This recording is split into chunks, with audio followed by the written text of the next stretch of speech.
தமிழ்நாட்டின் cost card waste கார்டாக இருப்பதாக குற்றம் சாட்டியுள்ள சீமான், தமிழ்நாடு மீனவர்கள் இனி கொல்லப்பட்டால் அதற்கு காரணமானவர்கள் தலை துண்டிக்கப்படும் எனவும், இனி மீனவர் ஒருவர் உயிரிழந்தால் அது பன்னாட்டு பிரச்சனையாக மாற்றப்படும் எனவும் எச்சரித்துள்ளார். என்னுடைய ராணுவம் என்னை காப்பாத்தல, என் மக்களை, என் கடலை காப்பாத்தல.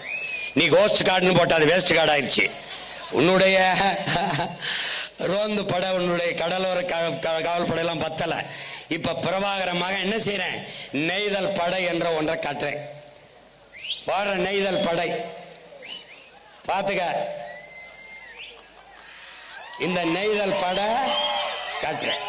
இந்த நெய்தல் படை எல்லாம் சொல்லுவான், என்ன நெய்தல் படுறேன்னு. டே அங்க போடா, நீ ஆத்தால போய் அக்கா தங்கச்சி சாகிறத தாலி இருக்கிறத வேடிக்கை பார்த்த.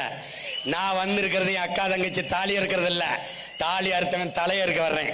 நெய்தல் படையில மீனவர்களுக்கு கல்வி தகுதியெல்லாம் கேட்கல. படகோட்ட தெரியுமா, நீச்சல் தெரியுமா, வா படைக்கு பயிற்சி கொடுக்குறோம். எப்படி? உலகத்தில் சிறந்த பயிற்சி கொடுக்குறோம். கருவியை கையில கொடுக்குறோம். போடா மீனவ பின்னாடியே போடா. அவன் தொட்டா தூக்குடா, தூக்குடா, தூக்குடா. சர்வதேச பிரச்சனையா மாத்திரண்டா. இன்னைக்கு இந்த இடத்துல இருந்து கத்துற மகனை யாரும் கணக்கில் எடுக்கல. கூண்டுக்குள் இருந்து இந்த சேவல் கூவதால் நீ கணக்கில் எடுக்கல. விரைவிலே கூரை மேல ஏறி கூவேன். உலகம் என்னை திரும்பி பார்க்கும்.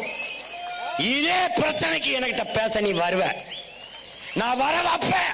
இல்ல நான் பிரபாகரன் மகன்ல